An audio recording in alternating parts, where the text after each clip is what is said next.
So in this episode of Investors and Operators, I sit down with Stephen Cook, managing partner of LFM Capital.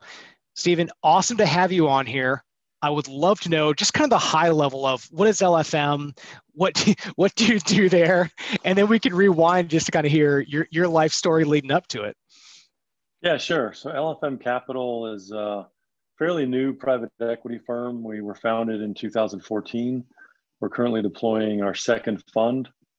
We invest in US and Canadian manufacturing companies between 3 million and 15 million in EBITDA. And I would say our key differentiator is that, honestly, first of all, the firm is basically run by an operating partner, and we have strong operating skills at the partner level throughout the firm. So let's rewind. And where are you from? How did you get to where you're at? And what was the first job? Like, let's dive into some of these stories. I am from New York. Grew up just about an hour north of New York City, born in Long Island. I would say, if just looking at my upbringing, my dad founded his own electrical engineering company. I would say much more of a technical person than really a business person. And so our family went from, pretty good wealth, I'd say upper middle class, to not so good wealth based on kind of what was going on in his company. Literally, my mom, when I was younger, went from being a maid, and I would go around and help her clean homes, to we had a maid. And we went from eating hot dogs multiple times in a week to having lobster. So it was definitely up and down. Oh, man. I would say that kind of ultimately led me to decide that I wanted to go to a service academy. I definitely had a patriotic element to that, but a big part of that was also just guaranteeing that my education could be paid for.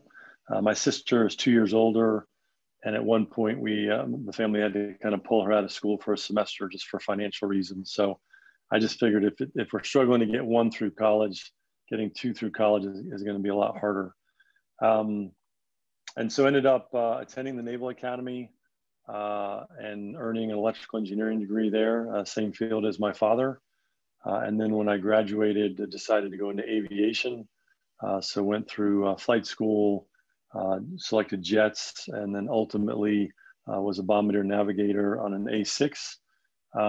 Flew the A6 for 4 years off the USS America, and then did 2 years in a test squadron in the middle of the Mojave Desert before I got out of the service in '96. Wow, I could ask a lot of questions on the family business, everything, but let's keep on going. Then we can rewind. Sure. Yeah, so when I got out of the service, I knew I really didn't have a good sense of what I wanted to do outside the Navy. Our first child was born when we were in the middle of the Mojave Desert. And so that was really the primary motivation to get out. Was I had spent over 18 months out at sea on the USS America. There was 1 year where out of the 365 days, I was home for 37 days. Ironically, that was when we were trying to conceive. So you can imagine that didn't go real well. And so just decided, mostly for family reasons, to get out. I absolutely loved the flying. I loved the people. I loved everything about the Navy except for the long deployments. And so decided I want to go to graduate school. Really had no idea what, where or how or why. I ended up taking the GMAT, which is kind of like the SAT for business school. And honestly, really surprised myself. I did quite well on it. I took it on an aircraft carrier with somebody chipping paint above me. So not the best environment in the world. And I just decided to apply to the top 5 business schools. And one of those was MIT Sloan. And they sent me a letter in the mail that said, hey, you look like a great candidate for this special program we have called Leaders for Manufacturing. And oh, by the way, it's a full scholarship with a stipend. And so coming out of the Navy, you can imagine I didn't have a lot of money saved up. And so getting paid to go to college seemed really attractive. Sound like a fantastic idea. Yeah, great idea. And so I ended up applying to that program and being admitted. It's about 48 students a year.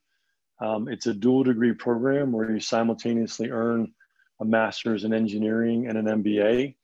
You spend about 18 months on campus and about 6.5 months at one of the partner companies, kind of trying to solve a real world problem for them. And you ultimately write a dual thesis on that problem that you help solve. Very intense academic program. I would say, honestly, harder than my plebe year at the Naval Academy, which is a really high bar for suck. And, I would literally leave the apartment at 7 in the morning, get back at around 11 at night. At this point, we had 2 kids under 2. We literally went from living in a 4-bedroom house on a Navy base on a golf course to a 700 square foot cinder block apartment, like 27th floor of a high rise. No dishwasher, no washing machine. To say that my wife was a saint to stick with me through all that is an understatement. Oh, I hear you. And we lived in 450 square feet for 18 months with a newborn and my in-laws from China. Yeah, that was fun. Yeah, I definitely can empathize. And so, yeah, ultimately, I really enjoyed the schooling, which was shocking because I had been out of school for 7 years. When I went back to school, I was really nervous about am I going to remember calculus and some of these things that are important in engineering? Ultimately graduated #1 in my class there at MIT. And I decided to join Dell, which at the time, this was 98, was like the top performing stock of the 90s. The company was growing like mad. And most importantly to me, operations and supply chain and manufacturing were really a key part of their differentiation. Dell at the time had a build to order manufacturing model, a direct sales model, and was just absolutely killing it in the computer industry, literally making more than 100% of the profits for the entire computer industry. And so joined Dell and had an unbelievable ride at Dell. I was there for 11 years. I think I had 6 different jobs over those 11 years. I led a large operation bringing up a new manufacturing plant. I led a redesign of Dell's supply chain and ultimately was awarded a patent on that supply chain. I was 2 years into Dell, giving presentations to Michael Dell every month, which was definitely just a huge, huge blessing. And ultimately, they moved me to Nashville in 2004. I was plant manager for about a 2,400 person desktop manufacturing plant here in Nashville, also the senior executive for the campus. And then my last 2 years at Dell, I ran about an 800 person sales organization, a consumer business. Dell unfortunately decided to outsource manufacturing. I am really passionate about US manufacturing and how important manufacturing is to having just a foundation that you can build an economy on, and really also driving less disequality, I guess, as far as wealth. Manufacturing jobs can be good middle income type jobs, and we need those types of jobs. And so that's when I decided to leave the company. I was recruited away to be COO of about a 300 person venture capital funded company, also very focused on manufacturing. I did that for about a year. Yeah, that was MFG.com. Ultimately left that job just both for family reasons and just a disagreement with the CEO, kind of an ethical disagreement, honestly. And then I found myself, I was fortunate to be offered a job in private equity. And so in 2010, I started in a small private equity firm here in Nashville called TVV Capital. Spent 4 years there. Was helpful in raising their third fund. And through that process, got to know some LPs who reached out to me confidentially and said that they weren't going to invest in that fund. But if I was ever the managing partner of that firm, or went off and did my own thing that they'd like to invest in a big way. And so I thought I was going to stay there and ultimately kind of take over that firm. And just through negotiations with the owner of that firm, realized that he really wanted to turn it over to his son. And so ultimately left there in 2014 and founded LFM Capital. And super fortunate to be able to pull a team together pretty quickly. Those limited partners ended up investing in our first fund and really being helpful to bring in other investors. And so our first fund was $110 million. Our second fund we raised in 2018 was $185 million. And we currently have 10 companies in our portfolio, and I think we've done about 21 acquisitions, including add-ons. So it's been a great ride. What motivates you? Like, what gets you going? Where does you've had this insanely successful career path, and I'm always curious to see, like, what is the driving force? Like, what is it, do you think, growing up with, being exposed to the family business, the ups and the downs, like, how does that tie into kind of the path that you have taken and where you're at? Yeah, it's ironic. So I think it led me to originally, to a very predictable, stable, government job. And then ultimately, I ended up going to a much larger company, Dell. And Dell, was a high-tech company, very exciting, but still very safe. If you look at my career trajectory, I've gone from, the biggest organization in the world, the US Navy, to Dell, which was 18,000 people when I got there and 80,000 when I left, to a 300-person startup, to an 8-person private equity firm. Pretty clear line, getting smaller and smaller. And I think, to get back to your original question, what motivates me is I really love working with smaller teams. I love working with the LFM team. One of the things at Dell, I went through a lot of training in both the Navy and at Dell on leadership and in hiring. And one of the classes at Dell, they taught us about the flight to China rule. And the rule is basically never hire anybody you wouldn't want to sit next to on a flight to Asia. My philosophy at LFM is never hire anybody that I don't want to go on a week-long vacation with. Yeah. And we actually do go on, kind of mini vacations as a team. And it's a very, I would say, kind of family-friendly culture, and, really try and make it a culture within the firm of where it's a fun place to come to work. We go out to lunch, together 3 or 4 times a week. So, well, speaking of your colleagues, one of your colleagues gave me a hint of a story that I should ask about, which is the tornado story. So yeah. That's all I know. Yeah, no, I'm happy to talk about it. So I would say this was a life-changing event. In a big way that I'm motivated. I really like leading teams, but I would say eventually got kind of burnt out from leading really big teams where there's just a lot more politics and bureaucracy. But the tornado story is back in 2006. So we had been in Nashville at this time for about 2 years. When Dell moved me to Nashville in 2004, it was, hey, you're going to go up there for 2 years. This is a huge job, kind of a check in the block. And then you're going to move back to Austin, which is the mothership. And, we'll be able to continue to grow your career. And long story short, I had just returned from a vacation. Literally, it was, I think, my first or second day back at work. Hadn't even unpacked the bags yet. And I was sitting in a meeting with my VP of HR, who was senior to me, plus some other key people on a conference call.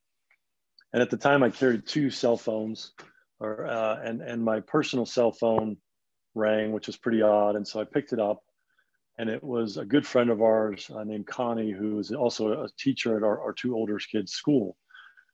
And she said, Steve, I'm freaking out. A tornado came through our area. I can't get hold of Shannon. She's not picking up her cell phone. I think a tornado might have hit your house. And, growing up in the Northeast, I really didn't have a lot of familiarity with tornadoes. My belief was that, like, based on the news that they really only impacted, small houses and trailers and things like that. And I said, Connie, my wife's cell phone is a one-way communication device. She never picks it up. I'm not, I'm worried. I'm not worried. I'm sure a tornado didn't hit my house. So I hung it up and I said, to the people in the room, it's the weirdest phone call. And I kind of explained the phone call, and the HR VP said, you should go home. And I said, no, I'm sure it's nothing. And, fine, let's finish the meeting. And he said, no, you should go home. And I said, no, it's fine. He goes, I don't think you understand me. I'm senior to you. You should go home. And I said, oh, okay.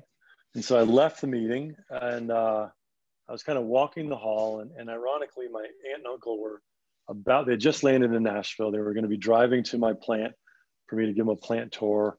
And then they were going to follow me to my house to have dinner and stay at our house.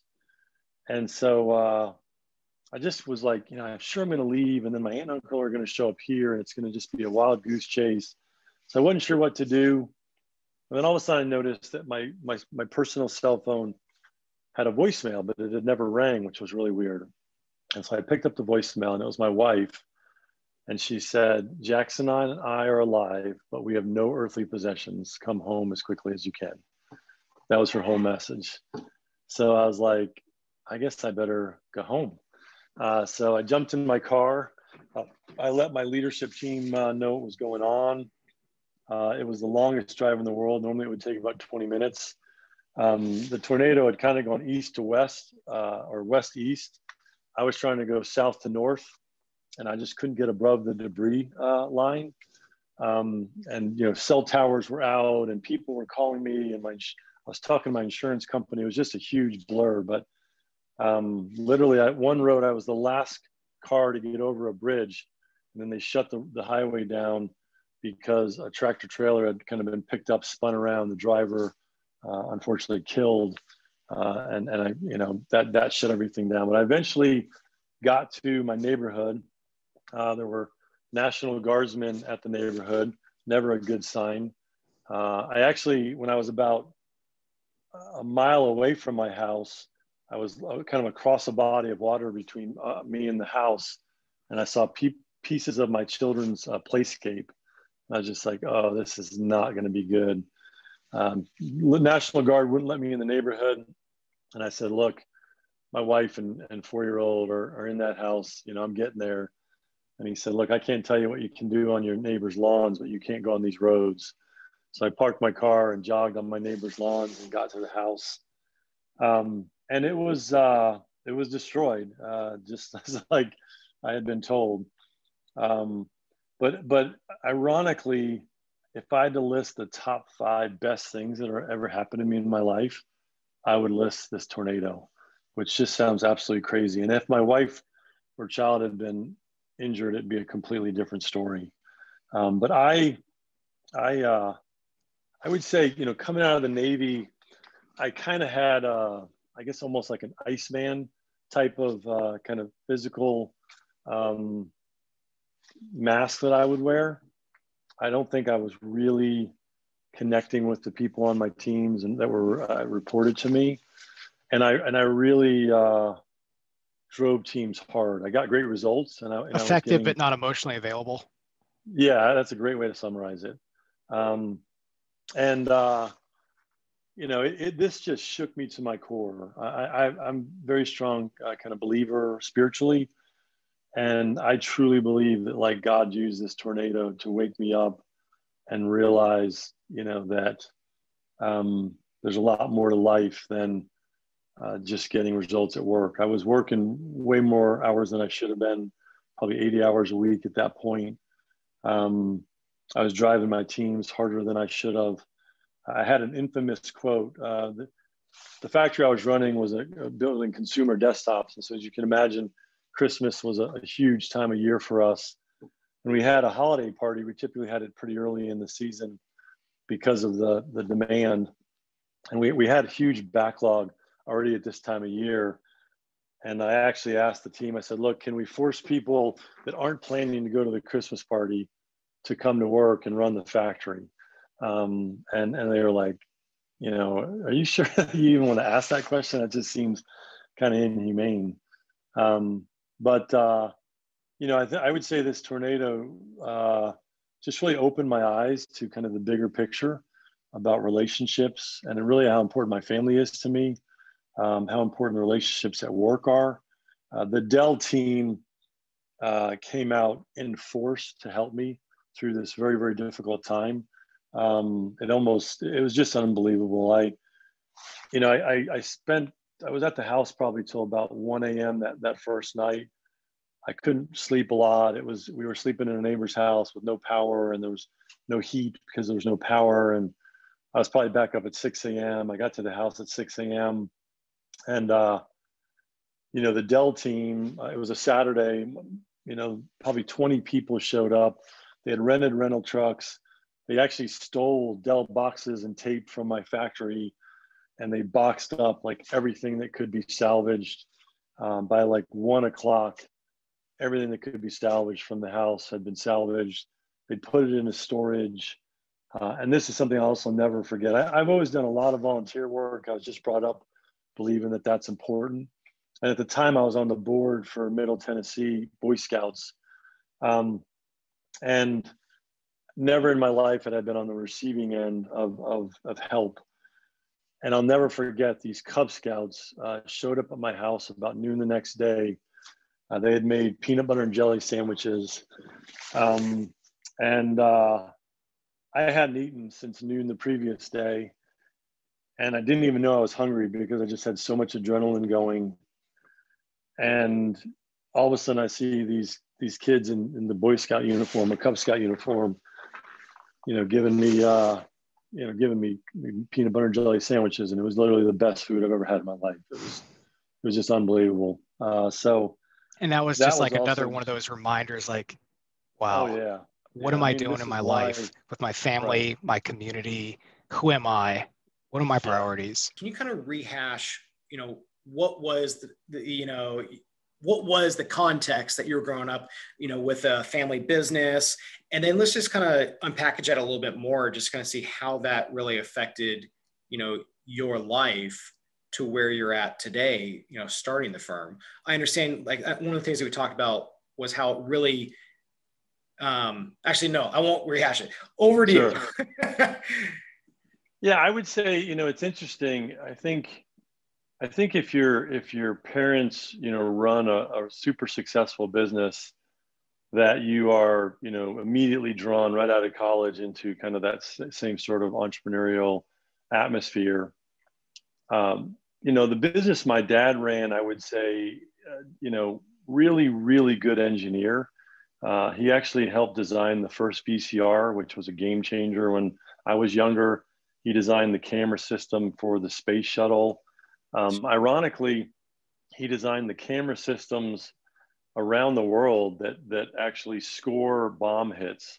And so flying the A6 Intruder, once that equipment was rolled out, literally every bomb pass I made was being scored by my dad's equipment, which is a pretty wild, kind of circle of life type of thing. I would say the flip side is, my dad's business definitely went up and down. And he, as I said yesterday, he's just a much, much stronger engineer than a businessman. And what was the actual business? It was electrical engineering, but actually manufacturing the products. Okay. So he would design products, and then literally my sister and he would manufacture them in the basement. And so I started soldering when I was like 8 years old. Started soldering like wire boards and literally populate. This is before surface mounted technology. So this was through pin technology, and we would literally populate the boards my sister and I and my dad. They were actually pretty hard to do. And then we would flip the board over and solder everything. And we did a whole bunch of manufacturing right there in the basement of our house. Lots of video equipment, you name it. But even these devices that helped score the bomb runs, I helped manufacture in the basement some of those, which is another just wild kind of thing to ultimately be tested on that equipment. But I think, for me, as I mentioned yesterday, I mean, one of my motivations for going to the Naval Academy was just that it was a paid education, and kind of the stability and guarantee that would give me. And so I would say I started my life, kind of almost going to the opposite of entrepreneurism. And, I always felt like at some point I wanted to, start a company or start a firm. I actually very seriously considered starting up a company when I left MIT. MIT has an entrepreneurship contest every year. It used to be called I think the 10K. Now it's like 100K. But basically, you compete and you get some seed money. And our I worked with a team. I led the team, and it actually did quite well.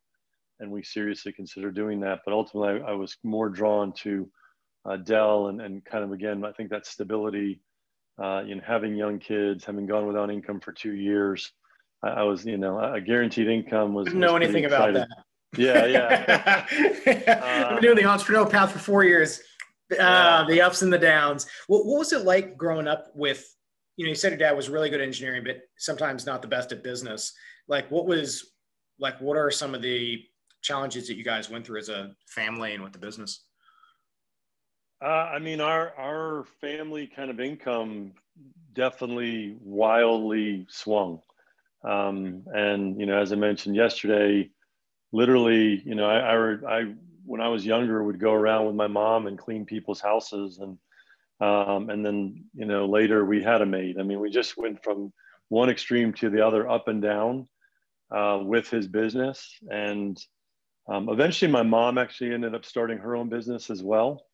And that was, much later in life. But yeah, I think just, I guess I wish that my parents had done a little bit more saving to kind of level out, some of those ups and downs. But, you're living it. I mean, it's hard when you're running a business. Because my wife just, quit her job as a lawyer on Monday to join our business full time. Wow. And, she's been supporting our family, being that stable rock as a lawyer, not at a top tier law firm, right. Peak, but that money, it's like now we're making 2 or 3 times what she did at the law firm, but we had to keep that stability for, 3 and 4 years just so I could try to test out ideas. And we finally reached that point 2 years into 51 Labs where it felt like a reasonable risk. Although our project-based revenue can go, 10,000 a month to 75,000 a month, then down to 5, then and now we're trying, but those are the growing pains of a business. And we felt like it was finally a good time, but nevertheless, we're in one business. How do we not have key man risks? So for example, Jing hates doing sales and marketing calls, but because she's very introverted behind the scenes, I'll do the pitch decks, the ops, the finance, et cetera. But it's well, what if I'm in a coma for a month or 2?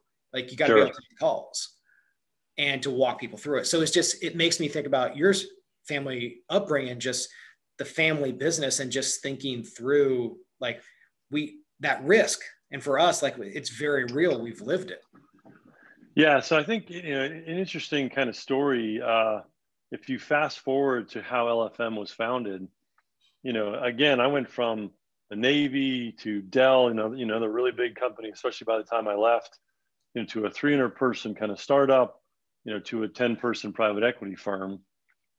And, honestly, LFM wouldn't exist if it weren't for the people that were advising us at the time. So what happened was 2 really large university endowments pulled me aside confidentially and said, look, we're not going to invest in your current firm. If you're a managing partner, we will. And, that's the kind of gift that most people, wait a lifetime to get. And I wasn't going to take it. I was planning to stay at the other firm.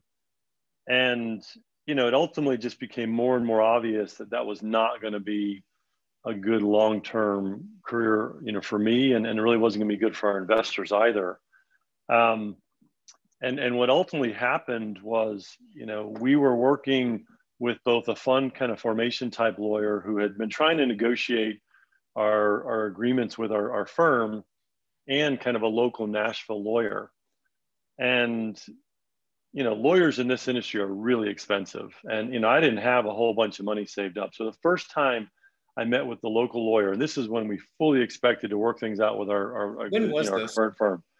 This was probably early 2014, maybe even late 2013. Yeah.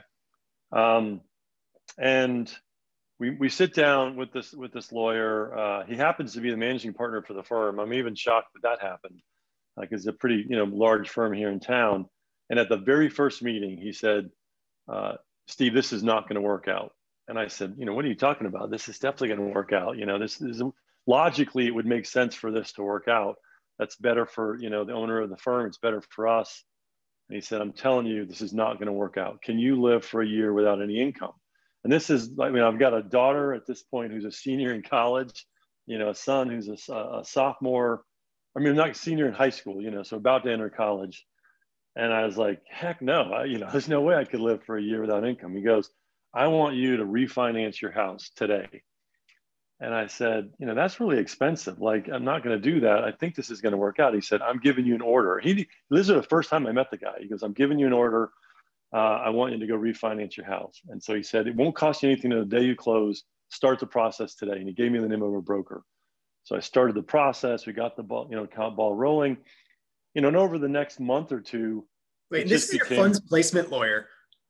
No, this was actually a local lawyer in town who's more kind of, we just wanted to make sure we didn't do anything kind of that was going to get us in trouble. Yeah. So he's more of a, you know, a litigator, I would say. And so, you know, over the next few months, you know, with conversations with the owner of the other firm, it just was starting to become kind of more and more obvious that, wow, maybe things aren't going to work out here. And I'll never forget, you know, he was really careful. He didn't want me and one of my partners to be meeting together because we were both working at the firm. And he just said, "You got to be really careful. It doesn't look like you're kind of starting a new firm while you're still being paid, you know, by your old firm." And so we ended up meeting at his house on a Saturday, not together. And I said to him, "Look, you know, Steve, I'm freaking out here. You know, if this doesn't work out, you know, I can't afford to pay you and Kim, who's our fund formation lawyer." And I said, "You know, yeah, I'm going to refinance my house and, you know, the Cook family will survive a year." To put it in context, my previous firm, I'd spent 3.5 years trying to raise a $100 million fund. We had met with over 300 LPs, and I think like 3 of those invested. I mean, it was just really a painful, expensive process. And Steve said, "Leave the room. Let me have a private conversation with Kim, and then I'll bring you back in." So I leave the room. He brings me back in. He goes, "I'm managing partner of the firm. Here's the deal. If you can't successfully raise a fund, all the work I'm doing for you will be pro bono. That's how much I believe that you're going to be able to successfully raise a fund." He said, "Kim is not managing partner, but what she can negotiate is you don't owe her a penny until the end of this year." And this was like, you know, call it March. And so honestly, that was what gave me the confidence to leave my previous firm and go out on this, you know, start my firm. Just, you know, incredible. He had way more confidence in me than I had in myself. It's so interesting to hear this because I think there's this maybe misconception that only the 19-year-old or 22-year-old or someone at the earliest stages of their career, you know, feels that type of crisis of confidence of not being sure if and how and where and when they can do something. But it's all the same experience, but just a different size and shape of a firm or a company. Oh, and I would argue it gets much harder, you know, the older you get, because again, kids, you know, I'm college, I'm the sole breadwinner for the family. I got a kid about to enter college. I got a mortgage. You know, I was terrified. And honestly, one other thing, I mean, I'm incredibly blessed. My wife and I have a really strong marriage. And I just knew that no matter what, you know, she would support me. She literally would be happy in a double wide trailer on the Suwannee River. Oh man, like I'm glad you brought that up too. I didn't realize till now year 4. I look back and then my wife and I, you know, we're talking, and she's like, I never doubted you for a single second that you'd find this. And yeah, you know, she's put her foot down 2 times in our 4 years of entrepreneurship. We've been married for 10 years. Yeah. Oh, never mind. 8 years, 9 years. Oh my God. But she said, you know, there's only been 2 times. One, you had 100 days to raise the first fund or the first seed round for our other business. Yep. And then the second one was you have, you know, 100 days to get X amount of dollars for the business. And then, oh, never mind. No, specifically, she said you have 1 week to find $15,000 legally to pay bills. So, but she's never had doubt that we would pursue something. And it was interesting what she said. She said, in your last 2 years of banking, you know, the first 4 years, she's like, you know, I lost track. Like, who did I marry in those last 2 years? Like, you weren't yourself. Yeah. And she said, even though we've been through so much as a family, year 1, year 2 of this, like, you're alive. Yeah. Yeah. I couldn't agree more. What was it like? My wife's. Go ahead. Go ahead. Yeah, I was just going to say, I mean, my wife has said similar things, and you know, things weren't terrible at my other firm, but I think you could easily kind of project that it was going to get kind of harder and harder. And, you know, I would have really struggled kind of working for this gentleman's son. And I just, that would never worked out. I would have felt like, you know, I was kind of failing. But yeah, I'll tell you one other funny story. So University of Texas, which is University of Texas Investment Management Company, or UTIMCO, second largest endowment outside of Harvard, was the primary, I would say, kind of sponsor, you know, for LFM. They were one of the groups that had pulled me aside. And there were 2 gentlemen there that kind of led private equity. And the more junior of the 2 was the one I thought was really our champion. And so literally like the week after I left my previous firm, I was going down to Texas anyway. So I met with the 2 gentlemen. And we sit down at this like taco place outside their office. And the more junior guy says, hey, before we start the conversation, Steve, I have to share with you that last week I gave notice here at UTIMCO. And I mean, literally, I just had in my mind, I'm going to be living in a double wide trailer. Like, my wife's going to kill me. But my one champion, you know, that I thought I had, just gave notice. And it was just such an incredibly kind of life story that ended up being one of the best things possible for us, because this guy is still just a great friend and still an investor. But he said, look, you know, I'm actually going to open up my Rolodex and almost act like an unpaid placement agent for you. And he did absolutely that. I mean, he made introductions to us. And the difference between when an LP who's really well respected and introduce you to another LP, and when like you're trying to get in, you know, through some sort of door with some, you know, junior person, is unbelievable. I mean, when we raised LFM 1, I think we had maybe 18 meetings total, and 13 of those wanted to invest. I mean, it was just so different than when I was trying to raise for my previous fund. And I'll never forget, one of the groups that wanted to invest was Stanford University. I mean, an incredible group, incredibly well respected, but they wanted to invest 100 million, and we were only trying to raise 100 million. And I'll never forget the phone call where I had to call and say, look, you know, we're not going to be able to take you as an LP. The gentleman I was speaking with said, you know, nobody ever says no to Stanford. Like, what are you talking about? And I said, you know, this is definitely nothing personal. I just can't, you know, take that big of an LP. And we've already, you know, kind of spoken for the fund. And look, I would love to have Stanford again down the road. Nothing negative against them for sure. But I'll just never forget. He was like, nobody ever says no to Stanford. It was just such an incredible experience. What are, you know, looking back on the past 6 years, you know, what advice would you have for people kind of raising their first fund, or people thinking about it, but they are having that struggle of, God, do I leave? We're about to raise fund 4. I want to be a part of that. I don't, sure. Do I even want to do I want to do it, but damn, this is risky. Like, what advice do you have for kind of, you know, emerging managers and people thinking about it? I mean, first of all, I have to say it is really risky. I mean, I feel like LFM was just incredibly blessed so far in both of our fundraisers. I've talked to lots of other peers, and they're like, your experience was nothing like, other first-time fund managers' experiences.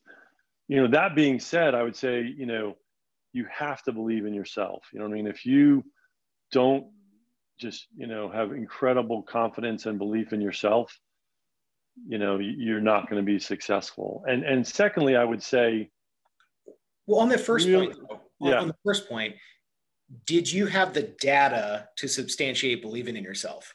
Because I know when I started Debt Maven, I've never done a single debt deal in my life. Why the hell am I doing this? I have zero data to validate why I should be confident in doing this. So it's almost we had no track record. We were not allowed to bring our track record with us from a legal point of view. We didn't have a pitch book. When we sat down with LPs, we literally showed them 4 resumes, and we spoke about what we were going to try and do, and that was it. It was kind of a surreal experience, and still, we had a lot of success. And I think the big thing you have to be thoughtful about, I say particularly now because I think private equity is getting pretty crowded, is how are you differentiated? I mean, really, are you truly differentiated, or are you just another middle market fund? If you're just another middle market fund, unless you have some great backers, it's going to be really hard to convince people, to take a risk on you. And any LP that invests with you, they're taking a risk, and it's really like a 10-year risk, because realistically, they probably have to do 2 funds before they really get to see if what you're pitching to them is going to work or not. So I think you have to be really confident in yourself and your ability to pull together a strong team, and really crystal clear in how you're differentiated and why that's going to be a good thing for investors. Let's shift gears a little bit and talk about your transitions in life, and particularly as it relates to veterans. A lot of the veterans that I've worked with for the past 4 years have had, incredibly high performing careers for, 10 years plus. And then they now have to go into the job market. And it's as if they are starting from a completely blank slate.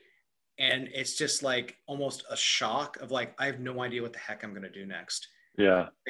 For that category of person who is a high performer, whether it came from like the flight community, pilot community, or from the soft community, et cetera, those people I primarily have worked with for the past 4 years, like what would you guide them to think about when they're starting from what feels like square one? Yeah, I mean, first of all, I would say, to be successful in the military is not very different than what it takes to be successful outside the military. Passion, being self-driven, being motivated, those things are absolutely going to carry over from your military career, to your civilian career. What will not carry over is the lingo that you're used to using, and the specific job that you did probably is not going to carry over. And so I think you have to get good at speaking the language of business and interpreting for a potential hiring manager what you did in the military and how aspects of that are going to carry over. I would say, the country is probably more pro-military now than just about any time in my life. Yep. So it's not, you're not fighting really an uphill battle. You should feel like people want to see you succeed. I think by and large, most people are going to want to see, somebody from coming out of the military succeed. But you can't speak German if you're trying to get hired, in America, or vice versa. And you're just used to speaking a different, language in the military than you are in the civilian world. And I think reminds me of how, it highlights the importance of doing so many informational interviews in the sub industry or function that you want to do, because then when you're on your 50th informational interview in banking, then you then you know what the analyst does, Sure. you know what the associate does, you know what the VP does, you know what the MD does, et cetera. And you are more and more perceived as part of the tribe, as opposed to someone who's very high risk versus, no, I'm just going to take this, 24-year-old associate to come work over here. Like, why would I take a risk on you? Doesn't make any sense. Right. No, I couldn't agree more. And, I also mentor a lot of people that are making the transition from the military to the civilian world. And a lot of it is networking, and part of that networking is learning the new language. For me, going to graduate school gave me that 2 years of, just really learning business and learning statistical analysis and learning finance and how, people speak in the business world. But there's other ways to do it, and I think what you said of lots of informational interviews and networking make a ton of sense. One of the advantages that you have coming out of the military is generally, unlike the civilian world, you can announce you're going to leave a year and a half before you're going to leave. And your command is probably going to be pretty supportive, particularly the last 9 months or so, of allowing you to, to travel and meet with people and network. And so I would highly encourage someone coming out of the military to maximize, that networking, talking to people that are in the job function that they think they're interested in, and just trying to learn how people speak. Yeah, and I think one of the other things that I've observed is the people who tend to succeed in transition make a decision, even if it's an imperfect decision. They're like, this is generally the right decision. This is generally the right direction. Therefore, I'm going to learn everything about that sub-industry, and I will find my function within that sub-industry, as opposed to just wandering around for 6 to 12 months. Like there's one guy who had an incredibly successful transition named Lou Emery. He was in the teams for, 10 plus years, but then he said he decided after this one, he decided, he's like, I'm going to focus on management consulting. He did like 187 informational interviews. Good. Wow. Before work, during lunch, after work, prepping for it. And he got a job at McKinsey. But he knew everything he could possibly know through doing those. Yeah. And people respect the effort too. I mean, if you are laser focused and you've put in the work and the effort, just like we just hired a gentleman transitioning out of the military who's going to start as an associate next summer. And, he's not the typical hire. We would normally hire someone come up through investment banking. He's an ex-Army Ranger. But he's put in the work to kind of build up the skill set he would have gotten at, investment banking firm. And we're taking a risk on him, but we have every confidence it's going to be successful. That point of risk brings up another idea, which is the need to de-risk. And I think a great way that vets can kind of de-risk their candidacy is to do a small project for free, or do like a skill bridge program or SOCOM Care Coalition. Be like, you don't have to pay me a single dollar. And there's literally no commitment. Not for a job. Can I just help you out with like a CRM project to clean your data for a month? Like I'll do it remotely and free. And then they get in it, and then they are able to see the bigger picture and like, oh, let me help with this project and this project. And then the firm's like, oh, wait, you can actually do this. Right. This is a no-brainer. You've taken all the fear out of the team that's hiring them, which is exactly what John did. The gentleman we're hiring by interning with us last summer. He networked his way into that internship, had a fantastic, very successful internship. And I can say unequivocally, we probably wouldn't have been willing to take the risk on him if we hadn't gotten to know him, for 2 months over the summer. What was he actually doing on the during the internship? And actually, I forget the track, because I know I did a fireside chat with Scott Gilbertson at Thingston Partners. That's where he met John. Then he connected him to another firm. And I think that's some of the lineage, but I forget the exact track of it. So ultimately, how I think John connected with us is through some sort of networking for military people. He connected with a gentleman named Michael Ross, who is just was recently hired into our firm. So kind of a similar, I would say Michael was maybe 1 year ahead of John, and had made that connection.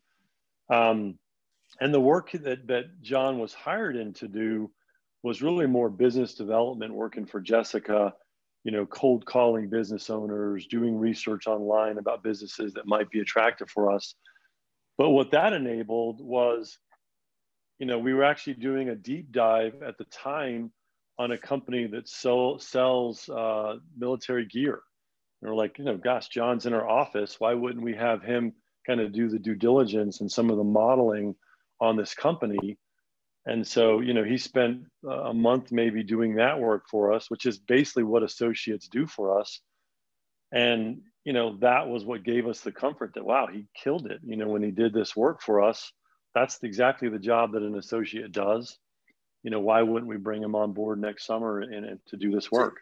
I think another big takeaway from this, in order for transitioning vets to have a higher probability of getting internships, jobs, whatever, is to be specific in the request, to say, hey, Steve, can I help you out with, here are 3 ideas for small projects. Can I help you out with this? As opposed to, hey, I'd love to do an internship with you. Like, I'm really talented, I'm really smart, I'm really driven. No, like, be specific. Like, if you're applying to a boutique investment bank for an internship and they focus on fitness franchises, then say, for your next pitch, can I do the industry section of that deck for you?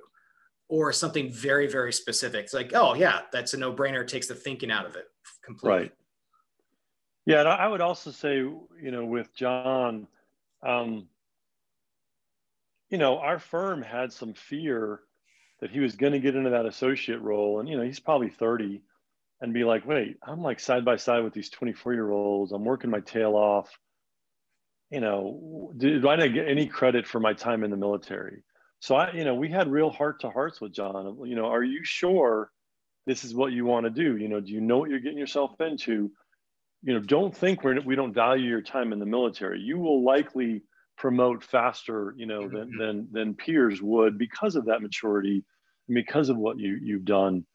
But you also have to be humble and know, like, you're coming in next to people that, spent 2 years in investment banking right after undergrad, and, they're doing this. And he, is very humble and very much had an attitude of, I know exactly what I'm doing. This is what I want. This is the path I want to pursue. So, that gave us the comfort of, okay, we're going for it. We've covered a lot of ground, and we're probably gonna have to do a part 3. I'd be happy to. I'll get this into production, and it'd be great to share this story, not obviously with the finance and M&A community, but also with the transitioning veteran community through 51 Vets. This is, it's so good to talk to you and hear this story because of, with what you experienced with your family and just kind of reorienting priorities to what you experienced with your family growing up and how that really influenced you today, to you starting the firm and what you experienced going through that. I mean, there is so much gold in this, and I look forward to doing a part 3 with you. Yeah, no, absolutely. Happy to do it. And at some point, I hope that we can drink a beer together.